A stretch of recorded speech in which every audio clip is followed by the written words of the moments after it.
Just start one. Go ahead. This is Jacob Smith with Mackenzie Allison, Baxter Barrett from Voyager Academy High School, interviewing Mr. Bud Hampton on the day of Thursday, November 5th of the year 2015 in the city of Durham, North Carolina.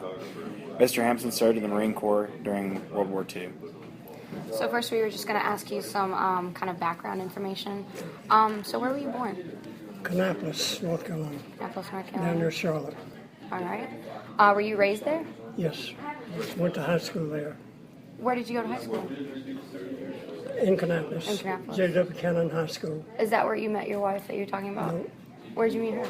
I met her after the war. You met her after the war. All right. Did you have any siblings? 5 boys, 1 girl in my family. Wow. All 5 boys served in World War II. 3 Marines, 1 Army, 1 Navy. Well, thank you for your service. We very much appreciate it. How did your parents feel about your parents? How did they all feel about you going into service? Well, at that time, everybody was going into service.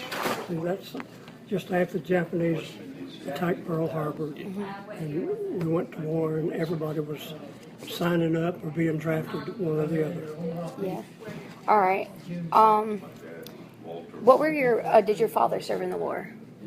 Pardon? Did your father serve? No. He did not? Okay. No. What did they do? What did your mother and your father do? Well, my father did, both of them at one time worked with the Cannon Mills. And, of course, one time my father had a service station. But they both worked all during the time because we had a big family, 5 boys. Yeah, that's a lot. Did anyone in your family significantly impact your service? An older brother maybe encouraging you to do such? No, I was the first one that went in. Oh, wow. So you encouraged all the other ones? See, I volunteered. My 2 other brothers, both were married, so they waited to be drafted. And then my 2 younger brothers joined when they got old enough, because they were about 2 years behind me, each one of them. Yeah. But both of them quit high school and joined the Marine Corps. And after the war, they went back and finished their high school. Wow. What caused you to really want to go into service? Was it just because that's what everyone was doing, or? Basically, yes. Yeah. It was a patriotic thing to do at that time. Yeah. Would you change anything about that choice? No. Not any of it? Good. What was one of the most memorable things before you went into service? About your life? I can't recall anything, really. Okay. Before I went in the Marine Corps. Yeah. So that was a big part of your life? Yeah. Do you all have any added, just to get some more background? Do you want me to give you a sort of a summary of everything? Sure. You can. Okay, then that might help. Well, I joined in July 42, joined the Marine Corps, and went to Parris Island, South Carolina, which is a boot camp. And from there, they transferred me up to what was known then as Tent Camp, which is later became Camp Lejeune, North Carolina. They made me a squad leader as a private, basically because the unit was just started organizing. We had very few NCOs, whatever. So my first job was a squad leader of a rifle squad, which is 14 men. We trained there until summer of 43, and we gave half of our troops to form another unit, another regiment, the 25th Regiment. And the 25th Regiment went to left Camp Lejeune for California by ship around the canal. And my unit went by troop train to Camp Pendleton in California. We left San Diego in January of 44, straight into the Marshall Islands. We were the first unit to go directly into combat at that time. And we were the first unit to capture Japanese mandated territory. And we were the first unit to capture our objectives in the shortest period of time. That was in the Marshall Islands, 2 islands named Roa and Namur. From there, we boarded ship after the operation and sailed to Maui. You familiar with Maui? Mm-hmm. From there, we set up a camp. We set up an advanced base camp so that we could receive replacements and continue our training for further operations. In June of '44, our unit landed on the island of Saipan. My unit was in the first wave. Understand the first wave and so forth. Mm-hmm. We were the first one to hit the island, and we were in Amtrak's. This is the vehicle that can run on water or land. Yeah. And our objective was to go inland about 1,500 yards and get out of our tractors and set up a defense and wait for the other people to come up. Well, my tractor got knocked out on the beach. We lost a track, so I had to get my squad and find my way and work my way up to join the units up ahead. This island took us 36 days to capture this island. Are you familiar with anything about Saipan? Not much. This was the island that the Japanese had brainwashed all the natives to tell them to kill yourself. Don't let the Marines capture you because they will treat you so bad and everything. And so they were right at the end of the operation. They were throwing their children over the cliff and jumping themselves. And then the Japanese was helping them get out. But we tried to stop them, so we got a native with a loudspeaker down on the ocean, and we had one up on the top on the island, trying to tell these people, do not do this. You'll be well treated, and don't throw your children over the cliff like that. So that went on right at about the last week of the operation. Mm-hmm. During that operation, after the operation was, my captain called me and he said, Hampton, he said, would you be willing to accept a battlefield commission to second lieutenant? I just made sergeant. I was surprised. I couldn't understand it. I told him, well, yes, sir, I'd be honored to. And he said, well, go down to the aid station. You need to get a physical. Let them certify your physical fit, I went down there and talked to the doctor. He said, Hampton, he says, have you been here since D-Day, the first day? I said, yes, sir, I have. He said, well, you pass. That was my physical. All right, after that, we stayed on the island about a week, trying to get cleaned up and get some new socks and what have you.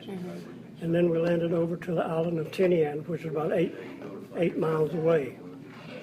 We landed there, and it took us about 10 days to capture this island. And from there, of course, we went aboard ship, went back to Maui to get replacements and to continue training for our next operation. Well, the next operation so happened that, one of the main things, about that time, we had the B-29 bombers that wanted to bomb Japan. But this is just before Saipan. But there was no landing strip anywhere to do this. So after taking Saipan, Tinian, and the island of Guam, they were able to bring the B-29s in there. And from there, they were able to fly to Japan and bomb and come back without refueling. But then the Air Force said, we got problems. Said, we're losing too many men. We're losing too many planes. Because halfway between Saipan and Tokyo, there's an island out there that's got Japanese on there, and they got Japanese fighter planes, and they got radar, and every time we send B-29 to Japan, they notify Tokyo we're coming, and their airplanes got up and attacked our bombers going and coming. So we were losing planes, they were losing troops there. So they said, well, we've got to do something about that island. which was halfway between Saipan and Tonga, which island was, you know the name of the island? Iwo Jima. Oh, wow. So they called the Marines, said, okay, Marines, we need this island because it can be a stopping place, it'll be a haven for our battled planes. If they're shut up, they'll be able to land there and take care of. So they called the Marines, and on 19 February 45, the division landed on Iwo Jima. The commanding general in Iwo Jima, he had studied all the previous battles and knew that the Japanese didn't fare too well in all those battles. They lost all of them. But he was convinced that he knew he would not be able to go back home alive. He knew that. In fact, he wrote his family, and I had copies of the letters he wrote his family, telling them that I will not be returning, and gave them all kind of instructions what to do and what have you. So anyway, we landed on the island, and the Japanese had instructed everything on Iwo Jima was underground. Their sleeping quarters were underground, their hospital was underground, their mess hall was underground. In fact, on the Mount Suribachi, the tallest place on the island, they had caves 7 stories deep. And all their caves on that island had 1 or 2 entrances. So you could run them in one, and they'd come out the other way. And about the only way you could take care of it was, and he also told them, you will stay in your position until you kill at least 10 people, and then you'll be allowed to move, what have you. Well, this island was so well documented by their artillery and their mortars, because they had every square yard on that island zeroed in, where they could call the observer and say, we want you to fire at this spot, what that. So the 90% of the battles, casualties, were from shrapnel, not bullet wounds, until towards the end of the operation. My company landed with 10 officers on Iwo Jima. We had 3 officers that were promoted on the way to Iwo Jima because we only rated 7. We had 3 extra, and on the 8th day, I was the only one left, and I'd been wounded once. So I ended up company commander for 2 days until they transferred a captain in to take over, and that's when I got wounded the second time. I was leading a patrol at night up to the front lines and ran across some troops in front of me. We didn't know whether they were friendly or not because it was dark and you couldn't tell. And I told my troop, I said, when we get close enough, I'll ask them the password. And as soon as I asked them for the password, they knew exactly who we were. So they started throwing hand grenades on us. And luckily, or unluckily, I was the only one that got hit. So I was able to continue on with my mission and report into the company up to ahead. And then the next day, they put me aboard ship and sent me on the way home. And at that time, what they tried to do with most casualties was to get you to the hospital nearest your hometown. So I went to Guam, then I went to Hawaii, then I went to California, then from California to Portsmouth, Virginia. And I was there, and I like I said, on the last 11 days, wounded twice. Then I got out in April 46, and my brother and I were talking one day and said, we're just not going to stay in this town and work at the cotton mill the rest of our life. What are we going to do? So we got in the car and drove to Chapel Hill. We got up there and got registered and had to sleep in the car 2 days because we couldn't find a place to sleep. And so we ended up going to school there 46 to 50. And as soon as I finished school in 50, the Marine Corps said, Hampton, we need you in Korea. So they sent me to Korea, and I took over command of rifle company in Korea. And at that time, I decided, well, I've got so many years in here, I might as well plan to stay. So I applied for a regular commission, and they gave it to me. And so I ended up and got out in 65. A couple of things happened during that time. In 1962, I was aboard ship with my company. Well, actually, I was executive officer of a battalion at that time. And Darrell F. Zanuck, you recognize that name? Darrell F. Zanuck, big Hollywood producer. And Cornelius Ryan, he was the author of the book, The Longest Day. Are you familiar with that? Well, they came aboard our ship and said, will you Marines make some landings for our movie? And so we unloaded and spent a week there making landings for the movie. And after it was over, I asked Mr. Zanuck, could I have his director's chair? And he gave it to me. So that's one of my prized possessions. Wow. And in about 1962, also, I was down at Camp Lejeune. I was able to drive to Greenville on Friday night and take a course from 6 to 9, and then on Saturday morning from 9 to 12, and then drive back to the base. And I did that and got my master's degree by doing that. And as soon as I got my master's degree, the general said, Hampton, he said, I'm making you an education officer for the base. I said, yes, sir. I had no idea what to do.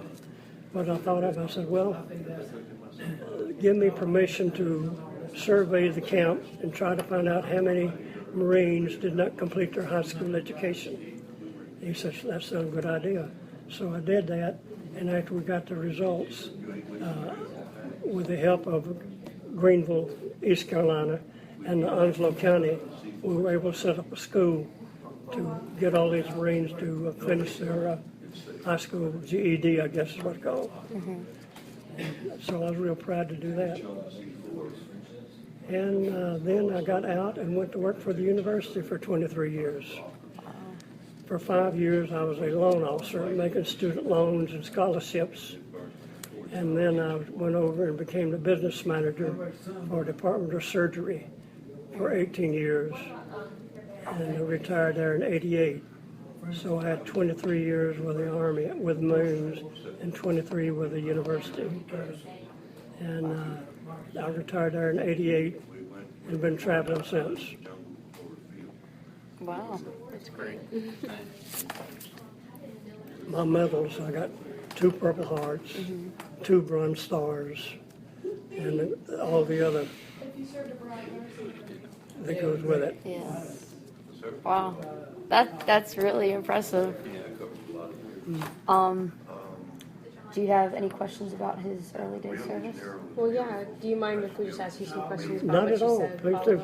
Yeah. So you mentioned how successful your first rifle group was, 14 people, and I was wondering, what do you think made you guys a success? Like, and could you apply that to your everyday life?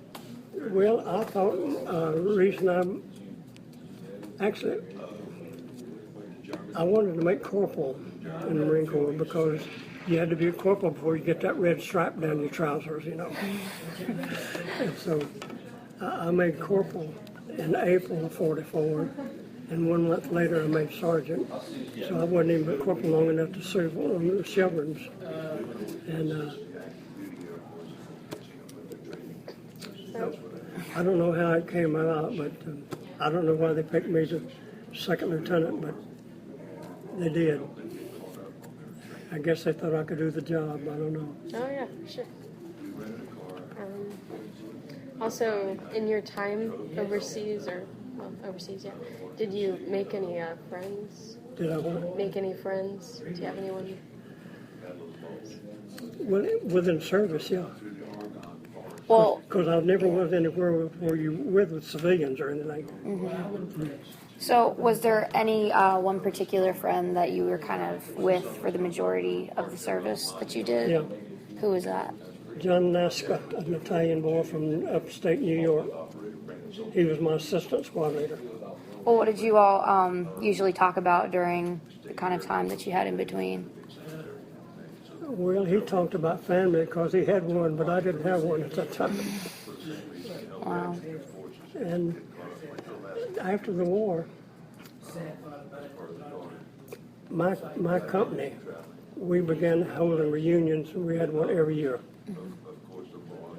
And we, like I say, we had our last one last year. We only had 5 people be able to make it. That did you still keep in touch with him after your service for a good bit of time? Yeah, I'll tell you a little story too. There's a lady in Blue Ridge, Georgia. Her father was killed on Iwo Jima when she was 4 months old. Wow. She went down to Iwo Jima reunions in Atlanta hoping to find somebody. This is about 20-some years ago. And try to find somebody that knew her father because she didn't have any information. She couldn't find anyone, but someone gave me her name anyway. So I called her and I said, Ann Bovins, her name. Like I say, her father was in my company. He was a lieutenant, I was a lieutenant. I called her and I said, well, I knew your father real well, and I have photos, and I'd be glad to come down to talk to you about this any weekend. And of course, she was real excited to do this. So my wife and I drove down and talked to him, and I told her, I said, well, Ann, next month I'm having a reunion at Parris Island, and would you and your husband Bill like to come over and join us? Where you can meet other people that knew your father and everything. And they said, to be glad to. Well, in the meantime, we had a picture of her father put on a T-shirt, and down below it says, we're proud of my grandpa, so that we'd give it to her and she could give it to her children. That's sweet. And we made them an honorary member of our company, and they've been coming to it ever since. I also, what I tried to do after the war is I tried to find relatives of people that were in my unit. And so I found this one man up in Yonkers, New York, called John Romano. I called him John. I said, John, we're having a reunion over in Minnesota next month. Would you care to come over and join us and meet other people that knew your brother? His older brother was killed on Saipan. And he said, well, I'd be glad to. So he came over, and at that time, all of our members had paid our host for dinner and what have you. And he says, Bud, tell your host to give all those checks back. He said, I'll take care of everything. And so he did, and we made him an honorary member. And he and his wife have been coming to our reunions ever since. Oh, that's great. It really is. So we did try to keep in touch. In fact, my company commander, after the war, I dated his sister up in Virginia. I'm trying to think of the name of the town, and I can't right now. But I got to know him real well after the war. In fact, we at one time when we were at our company reunion, we couldn't get him to come because he would choke up so much. He was so about, But we got him to come at one reunion in Cincinnati. And after that, what I did, I wrote up a tribute to him. And on the bottom of it, I had an artist draw the flag raising. And I took it on the frame so I could take it out up at the reunion and have all of our members sign it and give it to him. And we did this, and I said, well, Frank, how about a few words?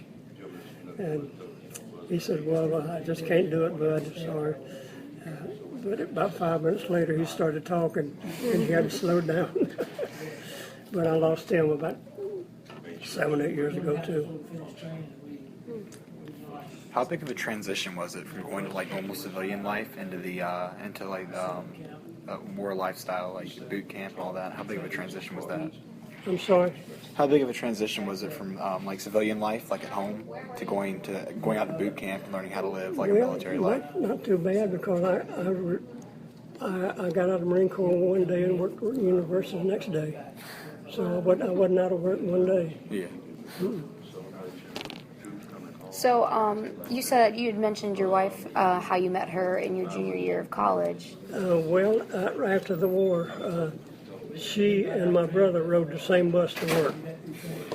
And so my brother evidently set it up so to get together. Mm-hmm. And so she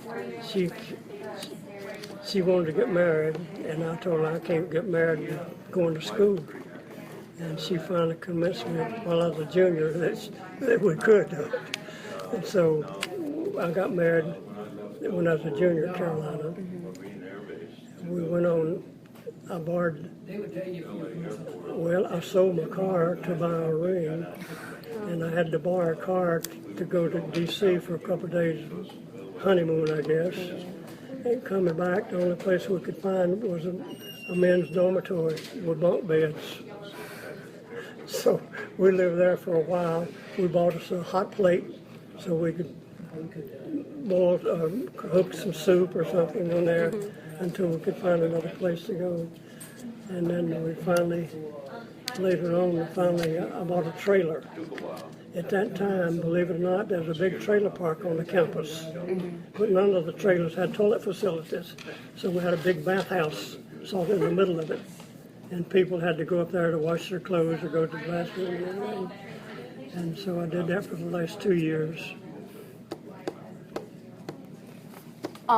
Also, did you all have children? Pardon? Did you have children? We adopted a boy and a girl. Okay, where were they from? We adopted the boy when I was stationed in Atlanta. And when I was at Camp Lejeune, I was aboard ship headed for Puerto Rico on maneuvers. And my wife had got word back at Camp Lejeune that there's a girl in Charlotte up for adoption. And she said, well, I can't contact my husband or anything. So she went to see the general. The general called the ship, said send Hampton on by helicopter. And so I came by helicopter aboard ship at Camp Lejeune, got in the car, and we drove to Charlotte, picked up the girl, came back. Well, went back down to the helicopter landing zone, got my helicopter back aboard ship. That's commitment. So yeah, I don't think my commanding officer liked that very much. But the general said do it, and so he did. Oh, it's very much worth it. What do your children do? What do they do Well, now? I lost my boy in 06. And my daughter's in the West Coast, and I can't even hear from her. I don't know why. She won't write, but she just won't. That's her problem, not mine. I've tried everything. She's missing out. I've even give her and sent stamped self-addressed envelopes. That didn't help either. I don't know what's wrong. I don't know what her problem is. Well, it is a joy to talk to you, so I don't see. It's a joy to talk to you, so I don't see why she wouldn't stay in touch with you. Also, just to go back to talking about your training, I was just wondering, what was that like? To what extent was the training like? Well, it was completely new. And at this time, when I done it boot camp, at this time they were trying to get as many troops ready and get overseas. And so I think they cut our training 1 week so that they could graduate and get on up to our advanced training to move on over. All right. But I went in as a 136 pounder and came out 175. Wow. Was that all muscle? Yeah. Whatever. But believe it or not, I still weigh less than 175. That's what I weighed when I got out of the Marine Corps. I still wear my uniform without any problem. I think I'm the only one at American Legion that can do that. Oh, really? So when you were in your service, what do you think was the best memory that you have from the whole situation? Our captain, Your Frank captain? Sullivan. What about him? Well, he was a gentleman, and he was a Marine, and he wouldn't do anything. He wouldn't have you to do anything that he wouldn't do himself. First thing we noted about when time he made sure that every Marine had their meals before any of the officers would even attempt to get their meal, and everything else. He took care of the Marines. He took care of his troops. Do you think that kind of just was something that motivated you to be how you are? So you set a very good example. Yeah. Do you have questions, Jake? For this part. So let's see. So, hearing about all of this, would you do it again today if you could? Yes. Yeah. Yes. Once a Marine, always a Marine. What was I had a question in mind. I was going to say, I really admire your patriotism. Yeah. It's not common today, as common as... So yeah, that's what I was going to ask about. How do you feel that the Marine Corps then compares to the Marine Corps now? Well, I still go to Iwo Jima reunion every year. And we talk to the generals, and the generals talk to us about their training and what they're doing and any difference between then and now. And of course, the first thing they say is, you Marines is what we're trying to do. You were our examples. So you can be proud that we're following your tradition. Yeah. Because I don't know, it just seems that you all in your time had just so much devotion to what you were doing, and everyone was just full forth into the commitment of it, and that's very admirable. Well, I'm glad that you people want to learn something about the World War II, because I don't think they teach very much in the schools about it. Yeah, so in the school setting, it's kind of just generalized about everything. It's very useful, to have a firsthand account, especially from a point of view like yours, to hear about this.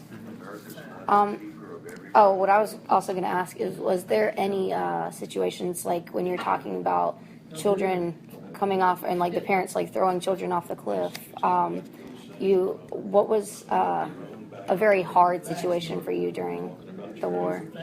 Well, during this operation, they sent me out on a patrol one time, on a reconnaissance patrol. And I went out and ran across 3 or 4 caves, and for each cave, we was able to, they taught us enough Japanese or whatever so we could talk to them a little bit. We were able to talk them out of the caves and bring them back and get them on back to behind the front lines so that they could take care of their children. There's women carrying their little babies and everything else there. And it was just so sad to see some of them standing out there on a big cliff just throwing them over the cliff. That's hard to take. Yeah. Was there any other difficult, stories or situations that you recall as well? If there's any. Well, I think it's very difficult to see your friend shot or killed, say right beside of you, or laying in the same foxhole that you're in. Yeah. You just got to learn that you got to accept it to a degree, And I'm real glad that I don't have nightmares or anything like you can read about some of the people nowadays having that. I've tried to put it all back. It's gone. Well, you seem to remember a lot of things very vividly, but it doesn't seem to have this fearful effect on you. No. Do you think it was a positive thing for you to go through this? Yes, I think so. Do you think it's a positive thing for people to go through now and just a good lesson, just as a person? I think that a certain tour in the military for all men would be very helpful to them. Yeah, I would have to agree If with nothing that. else, they'd learn to make their own bed and If nothing else. iron their clothes Yeah. and everything else. Did you have any last questions? Yes. So in our class, we're doing a project right now called My Vision for America, and so knowing what you know and going through what you've been through and having the history that you have, what do you think your vision for America is? How do you think America can become a better place? Well, it seems right now it's going downhill. Yeah.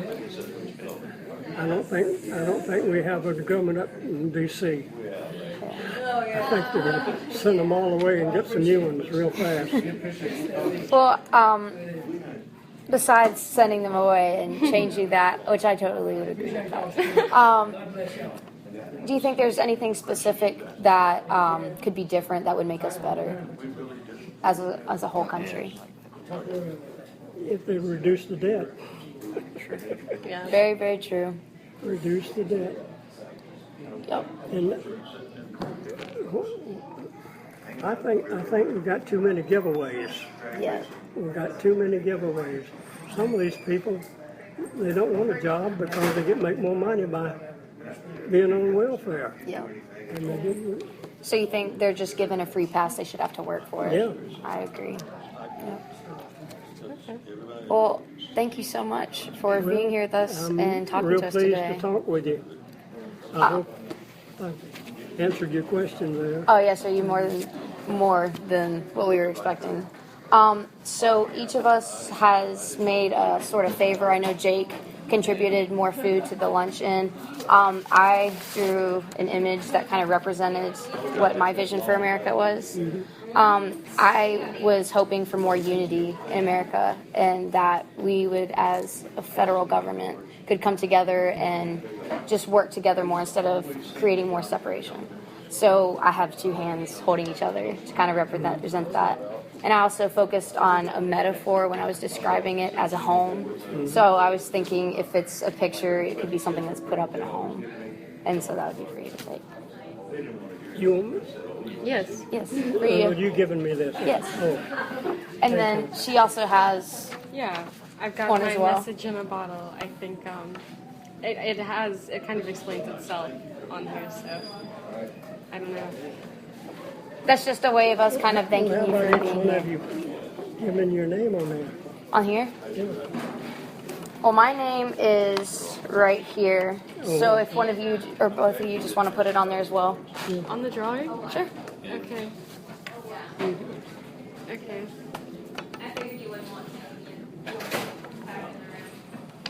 My name's Baxter, by the way. Baxter.